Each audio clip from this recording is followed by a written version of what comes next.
What's the latest? One more crackdown. Yeah, well, intellectual property. Of course, I hate to age myself, but I've been covering China for 30 plus years.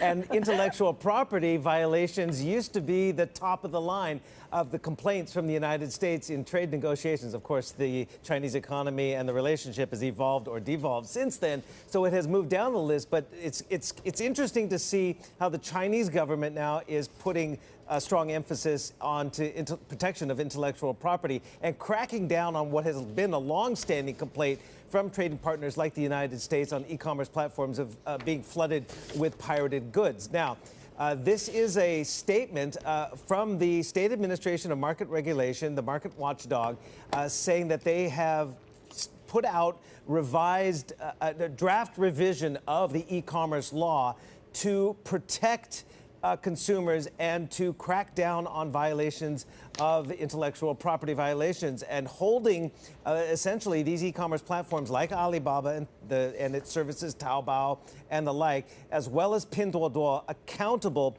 for IP violations.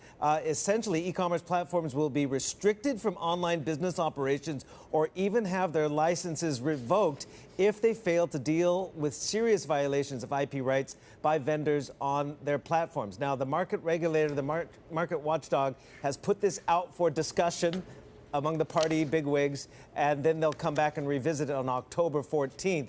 But you can clearly see that this has become a priority, not only of the Americans, which has their notorious markets list, which PDD, Pinduoduo, was added recently in addition to Alibaba and the like, but locally, Chinese authorities are going after them, and we've already seen it in Shanghai court documents that there are a lot of consumers in China who have also, filed complaints against, having these pirated goods on these websites.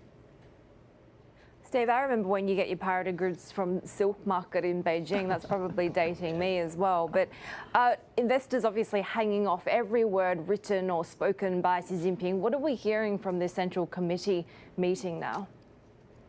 Yeah, that's right. You're talking about the Silk Street Market. They called that the North Fake Market, right? Because there were a lot of fake North Face.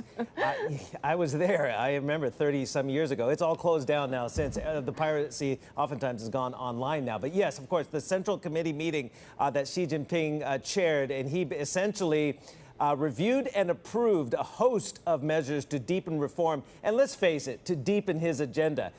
Top of the list is fighting monopolies. He stressed the importance of strengthening anti-monopoly regulations, and that is definitely an indication that this crackdown, which is now going on almost a year since that Alibaba and the Ant issues surfaced back in October and November of last year, wiping hundreds of billions of dollars out of market value off these tech platforms, that this is deepening the anti-monopoly focus, but also battling pollution and shoring up strategic reserves, also top of the list of the Central Committee meeting.